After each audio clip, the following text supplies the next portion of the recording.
Welcome to LFPL's At the Library series, an ongoing podcast featuring author talks, programs, and events at the Louisville Free Public Library. For more information about upcoming events, visit us online at www.lfpl.org/upcoming-events.htm.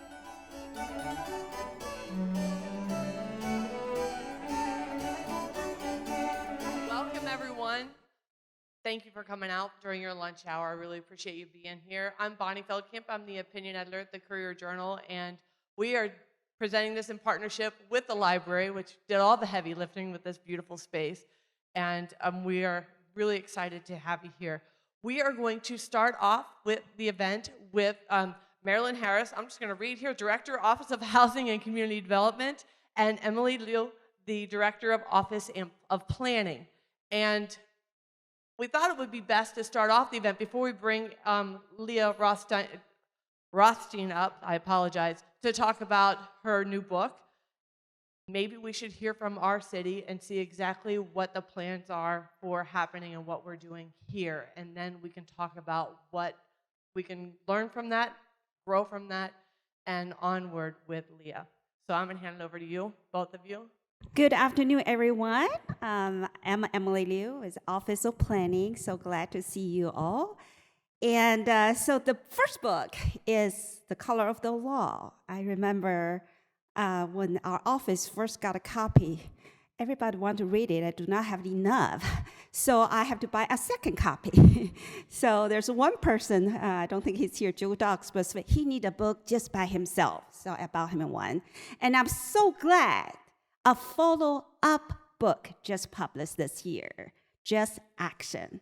So I would like to talk a little bit about what our office will be doing, Office of Planning, over the last 3 or 4 years about this very subject. And then Marilyn will introduce the new housing plan that Louisville, you probably all read in the newspaper. So just like The Color of Law, the Just Action, laid out the research background, laid out the facts and documentation about the facts that in the United States, the government played a role in contributing to the segregation, and acknowledge that fact, and then have a roadmap of what you can do about it. So in Louisville, I'm going to present in the same kind of sequence. So about 3 and 4 years ago, our office started doing some research and documentation. A lot of the history I, as a director, actually did not know at the time. So our staff took the time, go to the library, go to the archive, find a lot of information. First step is documentation and research. And we did find exactly in Louisville happens similar across the country, of course. And we acknowledge that history by creating a storybook. If you visit our website, Louisville Office of Planning, you'll find a story map called Confronting Racism in City Planning and Zoning. It's all documented in there, not only documentation, but also acknowledge the history. I think it's very important to acknowledge that history before you do something about it. So the third step is do something about it. So that's kind of the 3-part I would like to talk a little bit. So back in 1914, Louisville, the state of government, created an ordinance called Racial Segregation Ordinance, basically saying if you are a people of color, you are not allowed to purchase or even rent a home on a street that predominantly white, and vice versa. So that was, Louisville is not the only city. There's several cities across the country, including Dallas, had that ordinance. But there's a lawsuit. So in 1917, there's a lawsuit about it. Eventually, that lawsuit went all the way up to the Supreme Court. And the Supreme Court overturned that ordinance. So it's no longer, of course, after 17. However, that overturn is not based on the racial segregation based on the 14th Amendment, basically the right to purchase the property right. But anyway, right after that, what become more prevalent is deed restrictions. So the government are no longer can blatantly put racial segregation in ordinance format. So the private entity has been doing a lot of deed restrictions. Unfortunately, they are very, very effective. A typical deed restriction will say, in this neighborhood, the homeowners are not allowed to sell or lease a property to people of color. In one of the neighborhoods in West Louisville, actually used to be a predominantly white neighborhood, Westover, it went even further in saying, if the corporation is owned by African Americans, you cannot buy a housing unit in this neighborhood. Of course, everybody knows about redlining, what happened in Louisville and what happened across the country. But not just that, is urban renewal, always very, very devastatingly destruct a lot of African-American business. The Walnut Street in downtown Louisville, that used to be a vibrant, historic African-American business district. All of that has been destroyed as part of the urban renewal. It's still a lot of the land there. If you can see, just right now it's called Muhammad Ali Boulevard. A lot of sites still vacant parking lot, some vacant buildings. And also, starting in the 1960s, Louisville, it had zoning in place in the 30s, but cities that have a lot, the entire city and county is zoned somewhat residential. But 75% of the land, even today, are zoned single family. Single family only up until 2 years ago. You cannot even put a granny flat in these areas. So these are only for single family detached homes. 75% of the land today still zoned single family. It's very exclusionary. So I'm not talking about just one law, one policy, one regulation that contribute these segregation. It's a compound, the layers after layers after layers of policies, regulation that contributed to the segregation, contribute to the wealth gap, as well as the disparity of health outcomes. We all know certain neighborhood, the life expectancy are much lower than certain area of the city. So that's kind of the documentation we find. We document it in the story map. There's a lot more. My profession, the profession I love, the planning profession, always historically has been part of the, the zoning, the law, all of that. But certain part of the time frame, the profession also contribute to this segregation. Early year, we have some planners. We hired from out of state, have done some plans and zoning. We find that some of those are very discriminatory as well. So today, the zoning is very exclusionary. We're not saying it's, but it's very excluding in a way that a certain area are off to even duplex, triplex, or fourplex. Luckily, 3 years ago actually, City of Louisville started the zoning reform work focused on equity. Our office worked closely with Metro Council, with the mayor's office, with support from some of the citizens and organizations. I saw a former Metro Council member, Nicole George, who really helped us as well, getting the phase 1 of the zoning reform. So it's very important we do something about it. So the action was starting the zoning reform in the summer of 2020.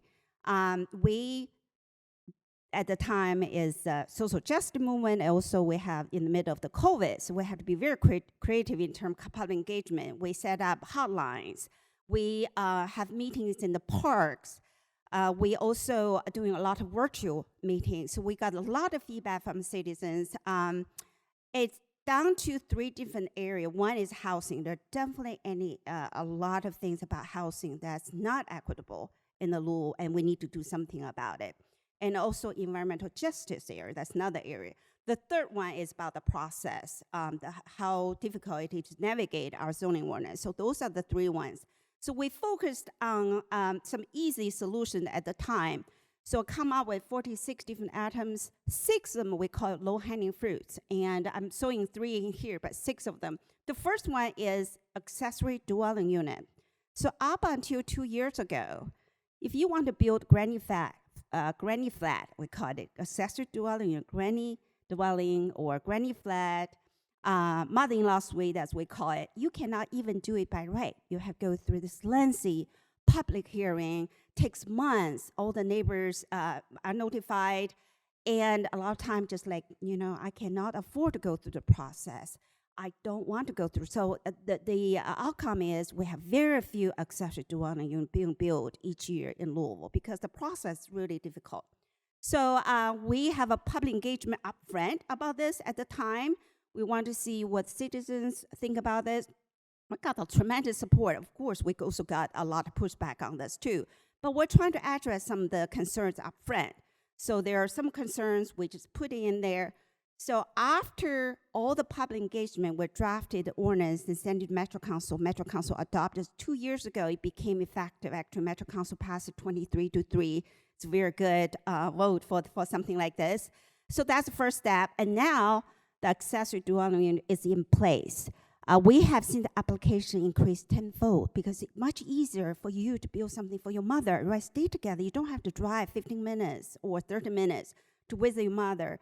Maybe or for me, it's my grown children. Grown children always ran out of money, have come back, stayed out ADUs. I'm glad I have an ADU that was built a long time ago.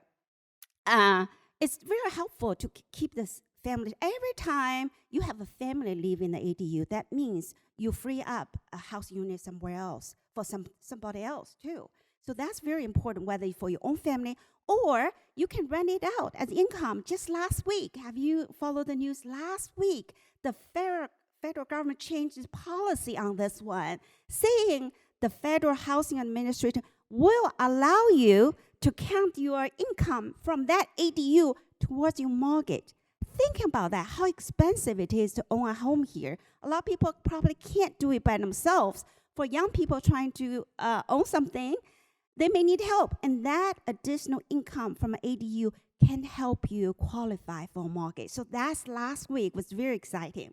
The second part we did, part of the phase 1 reform, is we notify renters. In the past, when you have a public hearing, if you have a very important meeting in downtown, planning office, planning commission, or board of zoning adjustment, we only notify the owner. That owner could live in California, maybe have a property here, probably do not care as much. So the change is we notified not only the owner will continue to be notified, but also the renters in the surrounding area. And also we removed a floor area ratio, meaning how much building can you build on a certain site. We reduced the setback from 30 feet to 15 feet. We also legalized urban agriculture. Those are just no-brainers.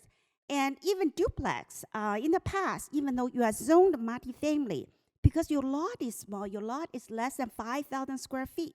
5,000 square feet is actually a large area. You cannot even build a duplex. This phase 1, the law passes, allow you to build duplex in multifamily, regardless of the size of the lot. And that's kind of free up 10,000 parcels. 10,000 parcels in Louisville are zoned multifamily because they're smaller than 5,000 square feet. They were not allowed to build duplex, but now they are allowed. And there are a few other things. The daycare is part of this as well. In the past, daycare are not allowed, even with a conditional use permit, in the single-family zoning district. That has changed last year, so I'm very glad about that. And this is just a beginning. I just want to zoning reform is a massive task. It's a lot of work. We just started out 3 years ago. We're making some progress, but there's a lot more to be done. Just to let you know, currently our office is working on middle housing. A lot of people probably aware of that. Middle housing means duplex, triplex, fourplex. Those are the housing units or housing type that was allowed by right prior to the zoning, like older neighborhood, old Louisville, in Cherokee Triangle. in Clifton, some of those, you see those duplex, they look like a house. They're not like humongous. They look like house scale, middle housing. So we're working on that. We've been doing engagement for about 2 years, and we're expect to have some draft by the end of the year. And I was hoping that you will learn more about that and be able to help us and support us. That's something we are gradually working towards, making the housing accessible in everywhere in Louisville, making housing choices available to all people. So that's one of the goals. I'm so glad you are here. I'm going to have my business card here. I would like to talk to you a little bit more. Look like you're interested in the housing subject in general, at least. I'd like to talk a little bit more, see what you can do to help the city. I mean, housing right now, just not Louisville, across the country, we're in a crisis mode right now. Everybody can do something about it. If you can just open out your neighborhood for ADUs, middle housing, or if you just show up at the meeting to support the work we do, you have done something for Louisville. Okay, with that, I'm going to turn over to the housing director, Marilyn. Hi. You guys can hear me in this? Okay, good. So we're going to talk just briefly about the housing plan because you guys are really here to see Leah, right? And so let me just tell you a little bit about what the city of Louisville is currently doing. About 2 weeks ago, we released My Louisville Home, which is our plan on how we are going to develop and preserve 15,000 units of affordable housing for the citizens of Louisville.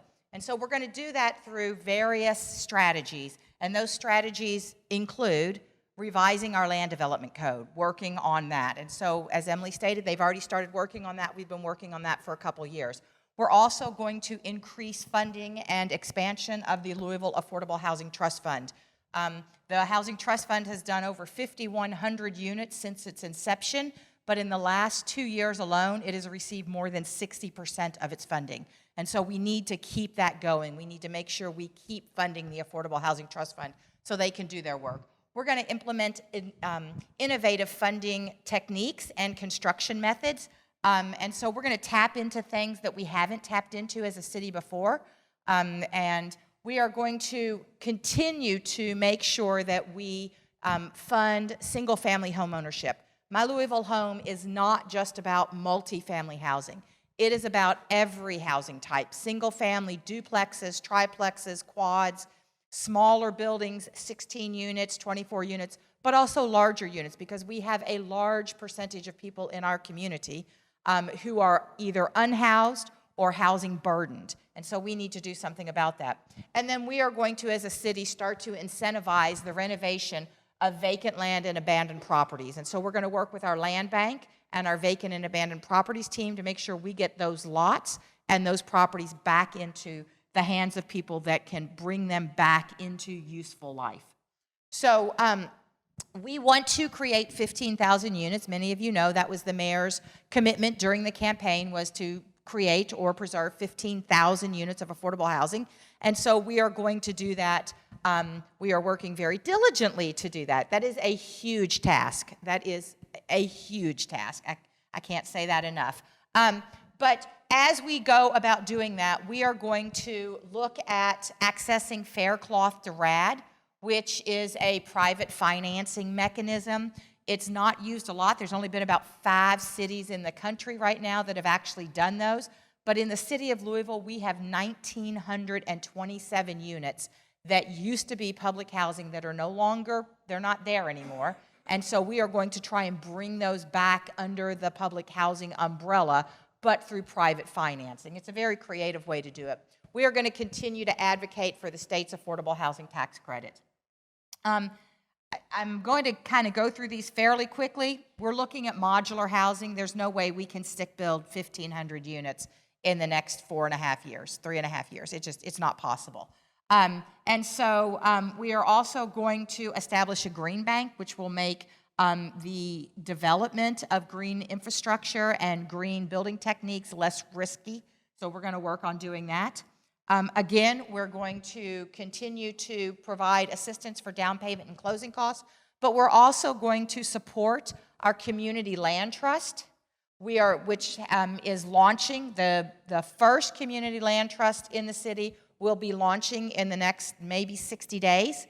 And there is a second one that will launch sometime next year. We're going to continue to support those, and we're going to support a shared equity model. The renovation of VAPS, how many of you have driven down a street and seen a boarded up or abandoned house, right? They're there. And so we want to get rid of those. And so what we want to do is we want to take those properties, we want to sell them to somebody, and we want to get them back into useful life. And we are even going down the road of the city getting a general contractor to renovate them and then selling them. So we're looking at all options to get property back into the hands of citizens. So the land development code revisions, again, as Emily said, allow more housing by right. And the other thing that we want to do is expedite the approval process. So Emily's staff is really digging into seeing where we have some things that we could tighten up, some things that we could make go faster. And so we are going to work to do that. We do want your thoughts on the My Louisville home. We are taking public comments through November the 3rd. You can go to like WWKY, Louisville, whatever. It's just easier to go to the Google search bar and type in My Louisville home, and it will come up. It is the first thing that comes up. Please go out, take a look at it, read it. It is the way that we are going to tackle our homelessness and our lack of housing in this community. And so with that, I want to turn it over to Lee. All right, we're going to turn it over to Lee, and we are so excited you are here. Thank you so much. You are Mike, so I think I'm mic'd up. Thank you. All right, good afternoon, everybody. Thank you so much for being here, spending your lunch break or midday. And thank you, Marilyn and Emily, for all of that information. It's really exciting. There's a lot. It seems like maybe you've read the book already, already started implementing a lot of the ideas in the book. And thank you, Bonnie, for the intro and organizing this. So I'm going to start out. You heard some of the background and history of Louisville's segregation and the policies that created it. I'm going to give some more context just on a national scale. It obviously happened locally here. So to start with how we came to be a segregated society and then move into some of the ideas from Just Action about what we can do about it. So I'm going to start with this concept of de facto segregation. De facto segregation is an idea that I'm sure many of us have heard about. I know what little I learned about residential segregation in high school was maybe one sentence that was a definition of what de facto segregation is. And the de facto segregation idea says that the segregation of our neighborhoods, the racial segregation of our neighborhoods, is unlike the segregation that existed in the South of lunch counters and buses and schools, which was required by law. That instead, the segregation of our neighborhoods was de facto. So it was something that just happened by accident, that we like to live around people who look like us, and so that's why we sort of self-sort into same-race neighborhoods. Or it was a result of private actors, maybe bigoted landlords or realtors or mortgage brokers or insurance companies who refused to sell or rent or give mortgages to African Americans to buy homes in white communities. And we look around and we see every metropolitan area across the country is racially segregated, blacks living apart from whites, and we think it's too bad. But there's not much we can do about it because something that happened by accident can only unhappen by accident. It doesn't give us much agency or ideas or a role to play in challenging it. Now, this is a pervasive idea all the way up to the Supreme Court. Chief Justice John Roberts has written in opinions that the federal government had no role to play in creating segregated communities, so it has no role to play in undoing that segregation. Very pervasive idea. So in 2017, my dad, Richard Rothstein, wrote The Color of Law. The whole premise of that book was to debunk this myth of de facto segregation. So he argued that, sure, there were private actors, bigoted landlords and realtors and mortgage brokers, who helped to create and sustain segregation, but their actions were incentivized and often explicitly and intentionally required by the government to create and maintain racially segregated communities. So these are government actions, local government actions, like you saw from Emily's presentation, state actions, federal actions that ensured that blacks and whites would live apart from each other and remain in those segregated communities. So once we see that, we can see that our government, especially our federal government, violated the Constitution in creating these segregated communities, discriminating by race in the sale and rental of housing, a violation of the 5th and 14th Amendments of the Constitution. Now, the call to action in the Color of Law was that once we recognize this unconstitutional actions by our government, we can see that we have an obligation to do something about it, to remedy and reverse those actions, because when our government breaks a law, we then try to fix it. And that's our obligation as residents, as citizens of this country, to do that.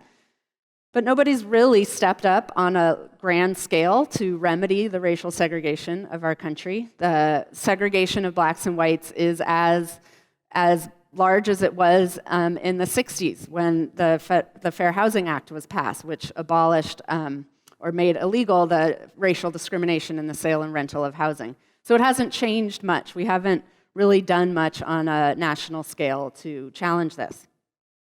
So I'll give one example that was discussed a little bit earlier, but about how the federal government instituted this apartheid society that we live in, where we're segregated by race, and some neighborhoods have more resources than others, and that's also determined by the racial makeup of those neighborhoods.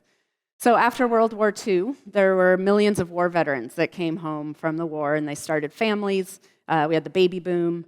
Those families were met with a housing shortage because there wasn't a lot of housing built during the war, and prior to that, not a lot of housing built during the Great Depression. So the federal government decided to step in and try to meet that housing demand by helping create suburbs and subdivisions outside of the urban core, cities all across the country. We weren't a suburban economy at the time. Most people lived in urban centers because that's where work was, that's where factories were, and the businesses that supported those factories, they had to be near rail lines and ports. So people were concentrated in urban cores. And the federal government decided to change the way we lived and help to create suburbs and subdivisions outside of these urban areas. So one famous example of this that you've maybe heard of, it's an example that we talk about a lot, but it's not unlike how subdivisions and suburbs were created all over the country, is Levittown outside of New York City. So Levittown was built around this time by a builder named William Levitt. He wanted to build 17,000 homes for working families in New York who couldn't find houses to live in.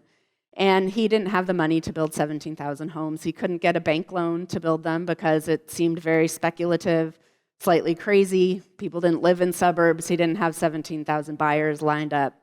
The only way he could build Levittown, and the only way builders like him all across the country could build their suburbs, was with federally backed loan guarantees, so federal subsidies to help him finance the building of those 17,000 homes.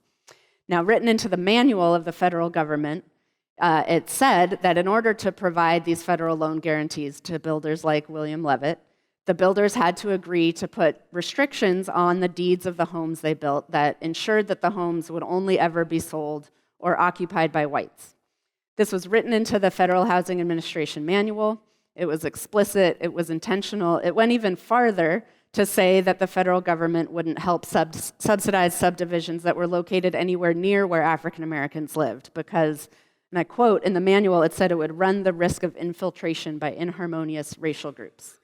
So the examples of this go on, but this is just one example of many that fill up the color of law to show that this idea that the government had no role to play in creating segregation is just nonsense. The federal government especially had every role to play in intentionally creating these communities to be accessible only to white families, these new suburban communities, and then limiting African Americans to living in the urban cores that were then divested of resources and investments.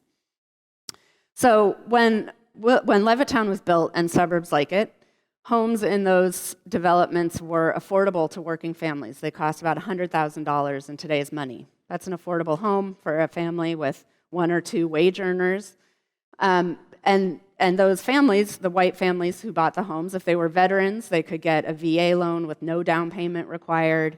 If they weren't, they could get a Federal Housing Administration loan with a low down payment requirement. So these subdivisions, they were subsidized on the builder level and then on the home buyer level by the federal government for whites. And those white families that bought those homes no longer sell for $100,000. They sell for $200,000, $300,000, $400,000, $500,000, $600,000, higher, 600,000 up to $1 million, couple million in some suburbs.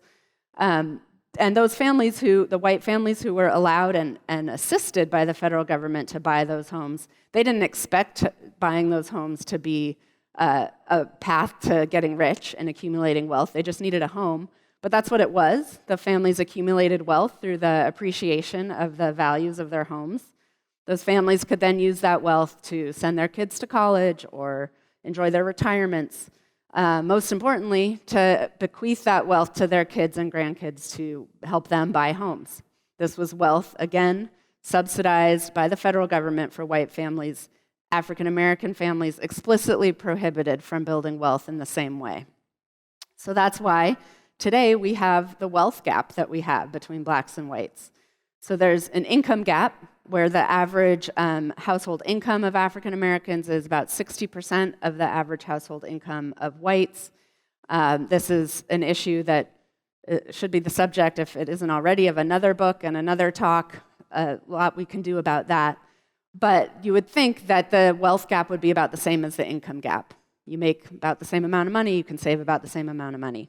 But because of this intergenerational wealth building of home ownership for whites, the average household income for African American households is about 5% of white households. So that disparity, that huge gap, is due almost entirely to these policies in the mid-20th century that subsidized whites into home ownership and prohibited African Americans from accumulating wealth in the same way. And so now we have the Fair Housing Act that was passed in 1968. It says we can't discriminate in the sale and rental of housing by race, but it's sort of an empty promise. You know, for an African American working class family wanting to buy a home in Levittown, for example, they might have the income to qualify for the mortgage, but they don't have likely that intergenerational wealth that a white family is more likely to have to be able to afford the down payment and to be able to afford that home. So even though discrimination is outlawed because of these ongoing consequences of the policies that created segregation, we don't live in an equitable society, and segregation continues to persist. So the wealth gap is one of those ongoing consequences of the policies that created segregation. There's many more. Like I said, when we talk about racial segregation, we're not just talking about a benign sort of separation of people where some people live here and some people live here and everything else is equal. Instead, we're also talking about a separation of resources. White communities where whites were subsidized to live, became areas that are called high opportunity areas, areas of more investment, higher resource schools, more open space, cleaner air. And areas where African Americans were limited to living were divested of resources, so less well-resourced public schools, more overcrowded living arrangements, fewer public services, closer to industries that spewed pollutants and freeways and homes with lead paint. So all of these disparities lead to and underlie many of our most serious social problems and racial disparities today. So we heard earlier briefly that the neighborhoods that we grow up in determine our life outcomes. So because of the segregation of our neighborhoods, we see disparities between children who grow up in segregated African American neighborhoods versus children who grow up in segregated white neighborhoods. There's disparities in their educational outcomes, how much they earn over their lifetime, and how healthy they are. So children who grow up in segregated African American neighborhoods have higher cancer rates, higher rates of cardiovascular disease, shorter life expectancies than children who grow up in segregated white neighborhoods. So it not only determines the quality of your life, but how long you live. It's not a thing that's just going to go away. It continues to impact our lives, and will continue to until we do something about it. So The Color of Law was a popular book. It was surprisingly popular. A lot of people read it as a result, and as a result of all of the things that have happened around racial justice in the last several years, there's sort of less currency to this idea of de facto segregation. We, in some senses, have a better understanding, a better reckoning with the true history of how we got to be a segregated society, what's happening here in Louisville, looking at all of the historical policies that created segregation. It's happening in a lot of cities all across the country. So that's great, but it doesn't necessarily tell us what we can do about it now. It's really important to understand the history and to understand that we have an obligation to do something about it, but how do we live up to that obligation? Well, we wrote Just Action to help answer that question. And we wrote it to people like you, residents of your community who care about the equality between you and your neighbors and want to make a more equitable community and redress these harmful policies of the past. Help us to figure out what we can do about that in our own communities.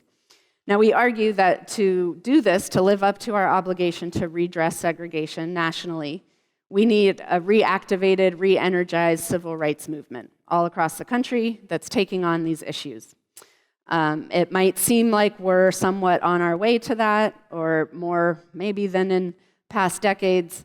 We had a racial reckoning in 2020 after George Floyd was murdered in Minneapolis. 20 million people all across the country marched in Black Lives Matter demonstrations. It's more people than have marched in demonstrations for racial equity than any time in our country's history. These were people who were black and white and young and old, urban, suburban, rural demonstrations as well. It seemed like there was new energy around these issues and new energy and desire to do something about it.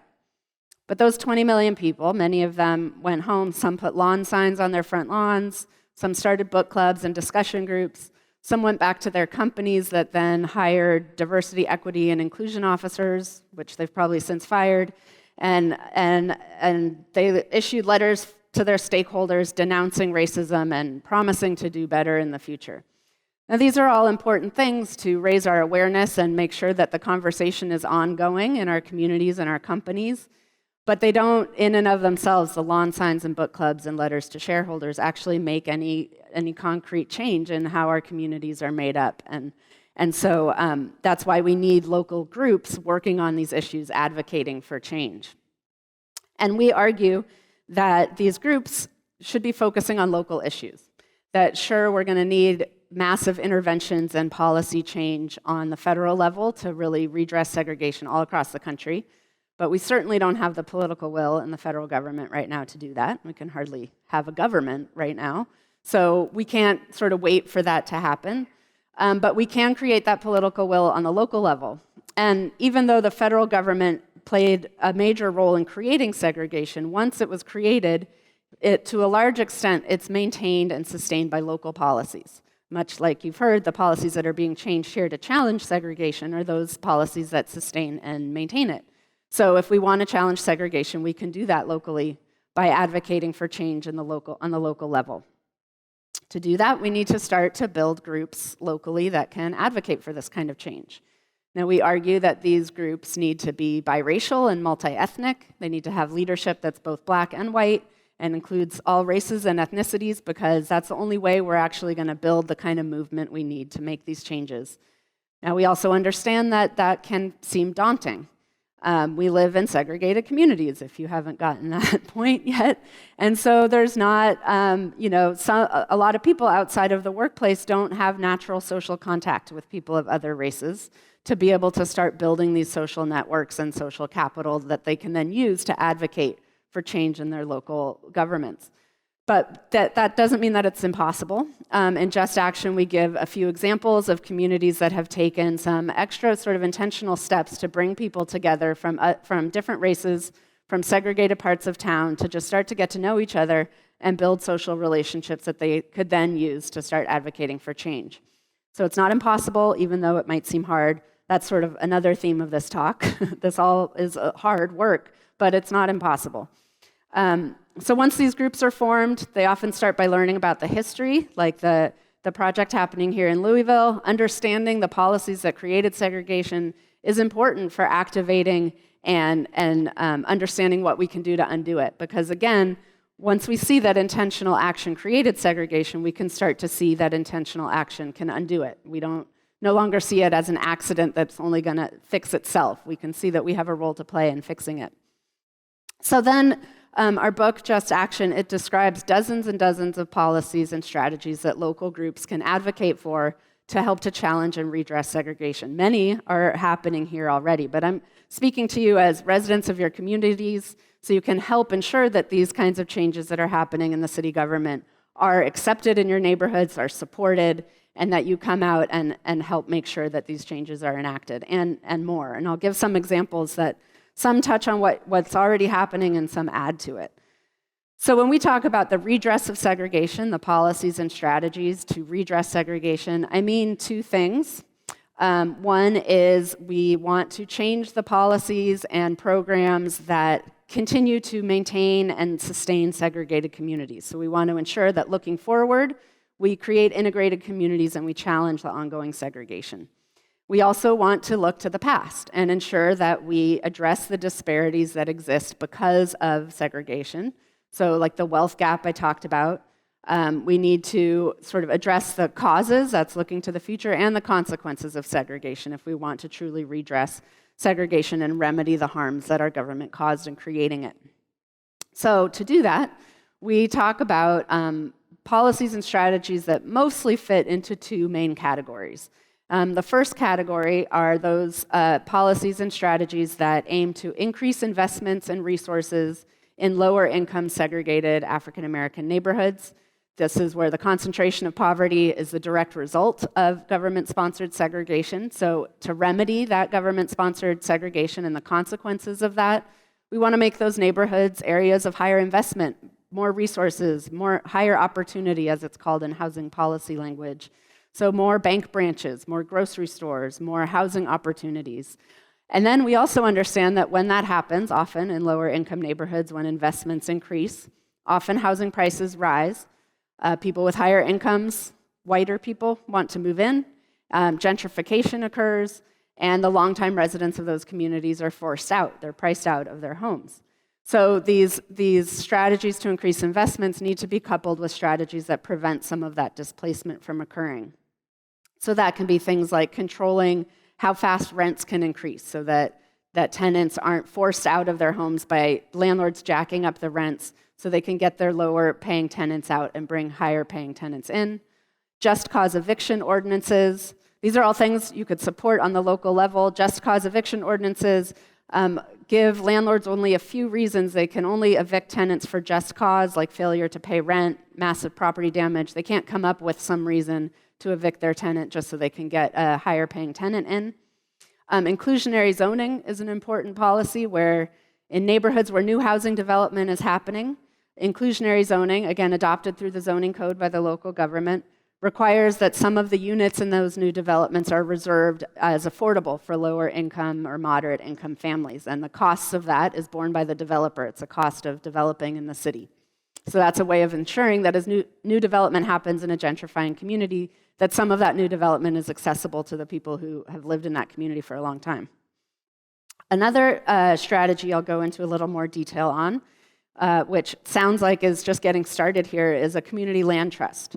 So there are over 300 communities, soon to be 301, or more, that have a community land trust around the country. Community land trusts are nonprofit organizations. They attempt to create permanently affordable home ownership opportunities while also preventing some displacement that can occur when housing prices are rising in a neighborhood. Those are two big goals. So I'll explain how they can do that. I'll explain that through an example we write about in the book, which took place in Durham, North Carolina, the Durham Land Trust. It was started when a group of residents of a lower income neighborhood in Durham near Duke University, they started just talking to each other. It was a lower income, predominantly African American neighborhood. They started talking to each other about what they could do to improve conditions in their neighborhood. The first thing that they all agreed on was they wanted the city to turn a vacant lot in their area into a park because they didn't have a park and kids were playing in the street and it was dangerous. So they advocated for that and the city agreed. They turned the lot into a park and the residents were excited. This group was galvanized and looking around to see what else they could do to help their neighborhood. The area was gentrifying at the time because Duke was expanding and investors were buying up homes to get to rent and sell the homes to the Duke University community. So this group learned about the land trust model and started one with 2 vacant homes that were donated by the city of Durham to the land trust. They fixed up those homes and then sold them at affordable prices to lower and moderate income households. They sold them at $100,000 in today's money. That was the price. And they can sell those homes at an affordable price because in the sale, the land trust retains ownership of the land underneath the house. So one of the reasons why housing costs rise so quickly is because land costs are rising very quickly. So when you take the cost of the land out of the equation, just sell the home, it's more affordable.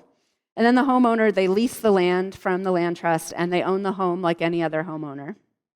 And then when they want to resell the home, they adhere to a maximum resale price that the land trust establishes based on a formula. Every land trust does it slightly differently, but it's what's called a limited equity arrangement, so that the home seller is limited in how much they could sell the home for. So they can't earn the same equity they could earn if they were selling it for a market price. But in return, the new home buyer gets an affordable price for that home. So that's how they are permanently affordable home ownership opportunities. And they're very successful all across the country. In this community in Durham, the Durham Land Trust now has 300 properties all over the city, rental and for sale properties. Their for sale properties now sell for $150,000, which is obviously slightly more than $100,000. That's because of how that equation works to allow the home sellers to build up some equity in the sales. But the homes in the surrounding neighborhood sell for $500,000 today. So they're far more affordable. And the blocks where the land trust was able to acquire homes, most of the residents are still African American. And the blocks where investors outpaced the land trust, those blocks have gentrified and most of the residents are white. So we can see it's an effective anti-displacement strategy and affordable home ownership strategy. So what can we do with this example here in Louisville? Support the land trusts that are starting. Also advocate, which sounds like there's a window of opportunity for doing this, that the local government donates some of its vacant land, maybe land in its land bank, to the land trust to create these permanently affordable homeownership opportunities. There's also more we can do beyond the local government, which is going back to those restrictive covenants that I talked about that are on the deeds of homes. So those covenants are no longer legally enforceable, but they're part of the legal documentation of the home. And so they remain on the deeds forever. That's why we can still find them, and there's a lot of research that communities are doing to document where the restrictive covenants are, because they're in the paperwork, the underlying paperwork of every home. Now, on those deeds, often are named the institutions and companies that were involved with first building that home or that subdivision. That includes the realtor that first helped sell the home, the builder, the developer, often the bank that financed the subdivision. And in many cases, those companies are still in business in our communities. We looked at some in Charlottesville as an example, and the four that I named, the builder, developer, realtor, bank, they were all either still in business in Charlottesville or had been sold to another company that was still operating in Charlottesville. So a local group organized for the redress of segregation could find those companies by looking at these restrictive covenants and the deeds and go to those companies and tell them, look, we see that you helped create the segregation of our communities. You have an obligation to do something to remedy the segregation that you contributed to. One way to do that is these companies could support a land trust either financially or by donating land to help land trusts expand their portfolios of homes. So that's one example and one category of examples of strategies that we talk about. The other category of strategies that we talk about are what are called mobility strategies, or strategies that attempt to open up exclusive, expensive, usually predominantly white, usually suburban communities to more diverse residents. These are communities where things like redlining, where things like single-family only zoning have ensured that these communities have stayed expensive and predominantly white for decades.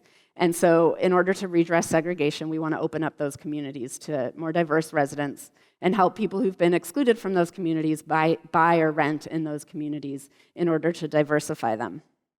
So we can do that through all of the things you've heard about, zoning changes, to ensure that more housing types are allowed to be built in these exclusive areas so that there's a range of affordability options, so that not only the most affluent people who are more often white can afford to live in these exclusive areas, but that there's a broader range of housing affordability in these neighborhoods.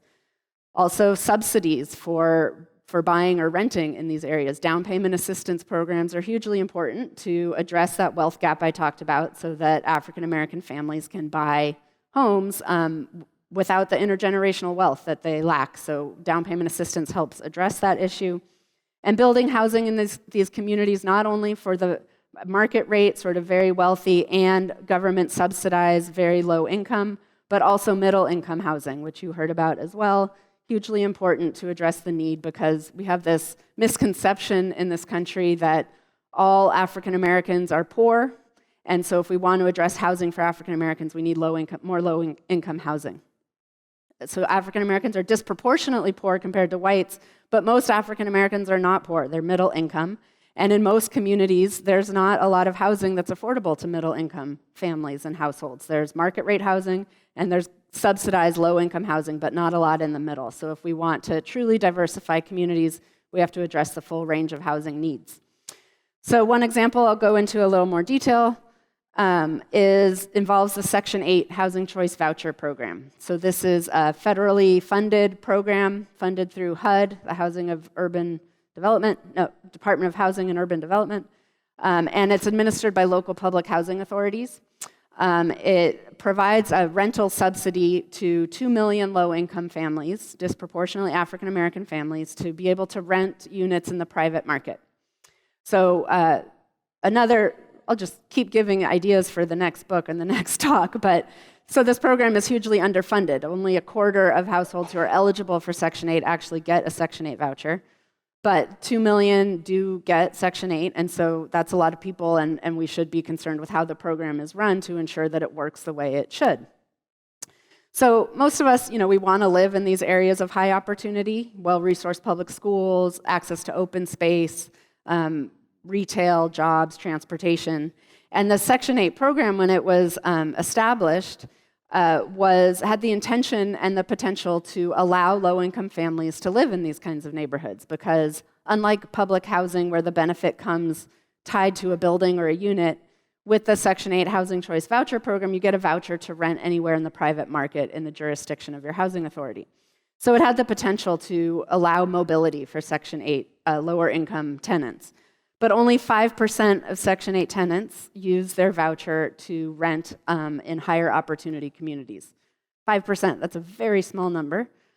White Section 8 voucher holders are more likely to be able to use their Section 8 voucher to rent in these higher opportunity communities than African Americans. Several reasons for this. One is just discrimination, plain and simple. The discrimination against tenants who use housing choice vouchers to pay their rent is an allowed form of discrimination by the federal government. But it is many communities, about 100 cities and counties, including Louisville, and 20 states now outlaw this kind of discrimination. It's called source of income discrimination ordinances. Make it illegal to discriminate against tenants because they use Section 8 to pay their rent. So that's great. You have that ordinance here in the city, but passing a law like that is just the first step. I looked into the law a bit, and I didn't see much about what the enforcement is or the penalties for breaking that law. So we have to make sure that is, I see an article I should read. Gotcha. We need to make sure that those laws are enforced, that people know about them. Landlords know that they can't discriminate against people using housing choice vouchers. Tenants know that they can't be discriminated against, that it's illegal, and then what to do if they are discriminated against. And it's hard to know. So often this work falls to fair housing organizations or local civil rights organizations. Those organizations are often underfunded. They can use our help and our resources as well. Another thing we could do as organized residents to redress segregation is ensure these organizations have the funds they need to do this important work. Another thing we can do is fair housing organizations find out where discrimination is occurring in housing often by sending testers. So they'll get volunteers to pose as potential tenants when a unit is listed as for sale. They're white and black or different races, but they have the same financial backgrounds, the same qualifications. And in this case, some will say they use Section 8 and some don't. And then you can see how they're treated. Some might be told the unit has already been rented, while others will be shown the unit. That's the only real way we can know where discrimination is occurring. Fair housing centers need volunteers to do this work, so this is something we could individually do, volunteer as a tester to help find out where discrimination is occurring in the Housing Choice Voucher Program, and then make sure that anti-discrimination ordinance is enforced. That's really important. Another piece is the voucher amount itself is an obstacle to lower income Section 8 tenants using their voucher to move to higher opportunity areas. So the way the voucher program works is when you receive a voucher, you pay 30% of your monthly income towards your rent, no matter what your income is, and then the voucher pays the rest of your rent, up to a maximum rental amount, or a maximum voucher amount. And that voucher amount is usually set by taking all of the rents from the lowest to highest in a metropolitan region, taking the median or the middle rent, going 10% below that, and that's the maximum voucher amount. So for the entire metropolitan area, the maximum amount is 40% of the median, 10% below the area median rent. So by definition, over 60% of the rents in the metropolitan area are too expensive for voucher holders to afford. It's not surprising then that they can't use their voucher to move to higher opportunity, higher cost areas, because the program itself is designed to not allow them to do that. So there was a lawsuit about this in 2010 in Dallas that alleged that this payment standard caused the segregation and isolation of lower income African American and Hispanic voucher holders into high poverty areas. As a result of the lawsuit, the housing authorities in the Dallas area agreed to adopt a smaller area rent standard, where instead of using the median of the entire metro area, they use the median of a zip code or a group of zip codes. So in higher cost areas of the metro region, the voucher will pay a higher rent than in lower cost areas. It's logical, it makes sense. And it worked. The voucher holders in the Dallas region were more able to move to these higher opportunity areas after this change.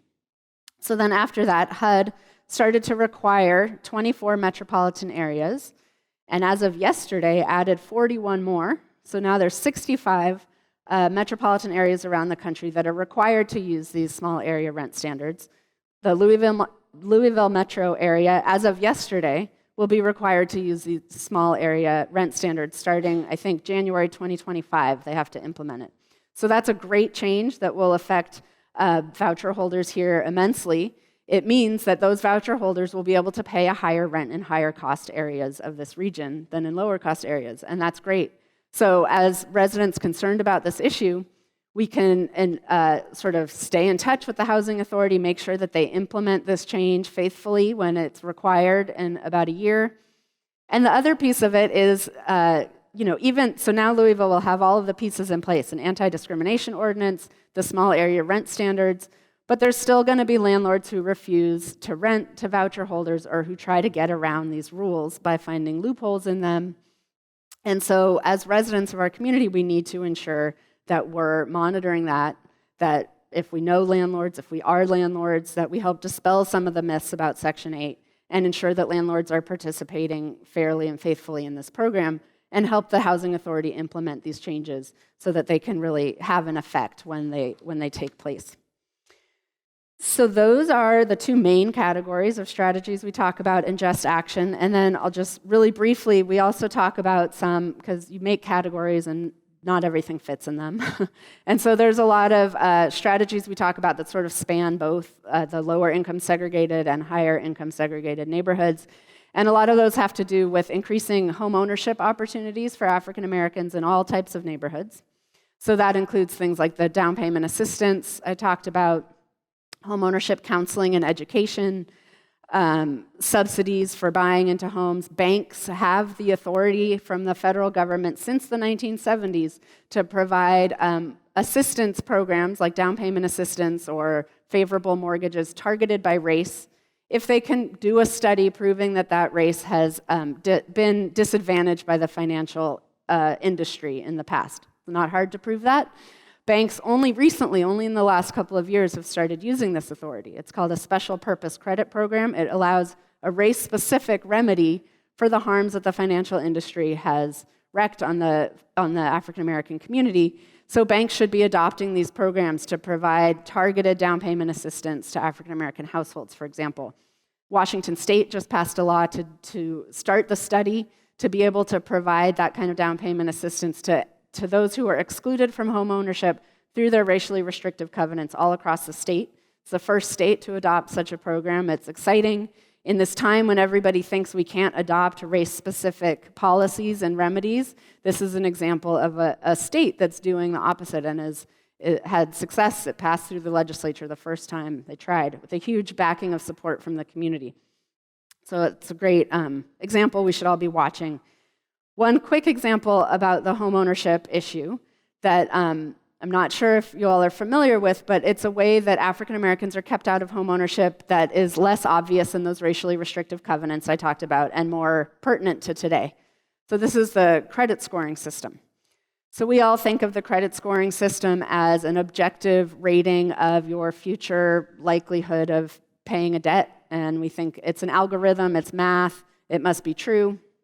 And banks use those credit scores to determine if you are creditworthy. If you have a high enough credit score, you can be eligible for a mortgage, and if your credit score is too low, you won't be able to. So we're told that this system is objective, but in fact, it's an example of a program that is racially neutral on its face, but has a racially disparate impact in effect. And here's why. So the credit scoring system, it takes into account your financial history to tell, like a bank or a credit card company, if you're a good candidate for a loan. And because they figure if you've defaulted on a loan in the past, you might be more likely to default in the future. So that makes some sense. But it only factors in a certain type of financial history into determining that credit worthiness. And it's a type of financial history that whites are far more likely to have than African Americans.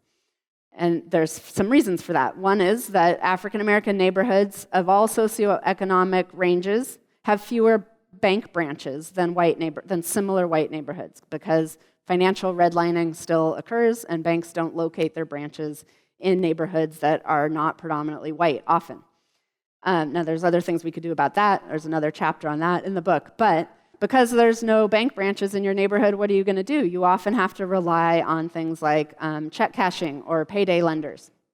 And those types of financial institutions, even if you pay back those debts faithfully with their huge interest rates, that doesn't factor into your credit score because it's a non-traditional financial institution that doesn't count in the credit scoring system. So just by that factor, you're dinged in this system. Also, if you are applying for a mortgage and you've never owned a home in the past, which African Americans applying for a mortgage are more likely to be first-time home buyers, so not have a mortgage payment history to factor into their credit score, but they've likely been renters their whole life. If you've been a renter your whole life, paid your rent on time, never missed a utility bill payment or a rent payment, that faithful financial history also is not factored into a credit score. So this leads to the racially disparate effect of the credit scoring system, where I think it's 2/3 of African Americans don't have a credit score to speak of because they just don't have the kind of financial history that goes into that system, versus 1/3 of whites. And of those with a credit score, over half of whites have a credit score high enough to qualify them for a mortgage versus 1/4 of African Americans. This isn't because African Americans are less creditworthy than whites, it's because of this system that only really counts for the types of financial history that whites have versus African Americans. Now, there's a lot that can be done about this. There's talk on the federal level of starting to count rental payment history into the credit scoring system, and there's some pilot programs started on the federal level to do that. But I'll just add that pilot program came after 15 years of conversations about this. So again, if we're waiting for the federal government to make the changes we need, we're going to be waiting a long time. And we can, in the meantime, take action on the local level. So banks locally, local banks, credit unions, financial institutions can adjust their credit scoring algorithms internally to start to count rental payment history. And that goes a long way to opening up mortgage accessibility and home ownership opportunities for African Americans. It's something we could do locally, pressuring our local banks to do this, and we give some examples in Just Action of communities that have done that. So I will wrap up, and I think I'm at time. I'm a little over time. I apologize. Thanks for sticking with me. But I'll just wrap up by saying that as I hope has come across by me just scratching the surface of the examples that we talk about in Just Action, and as I hope you'll see if you read the book, that this issue of segregation, it feels overwhelming, it feels intractable, it might feel like it's just the way our country is and there's little I personally can do about it, but there's actually so much that we can do. And there's a lot being done all across the country. Every example of a policy we talk about in Just Action comes with an example of a community that's implementing that policy. So there's a lot happening here and elsewhere all across the country. And so it's just time for us to get involved and to start pushing for these changes and enacting these changes locally. It sort of matters very little where we get started, but just that we get started. So there's a lot happening here that you can plug into right away to help push this issue forward in your own city. So thank you so much for listening. I'll be in the back for a little bit if there are questions that I'm sorry I didn't have time to get to, but thanks so much for coming, and I appreciate it. Good luck.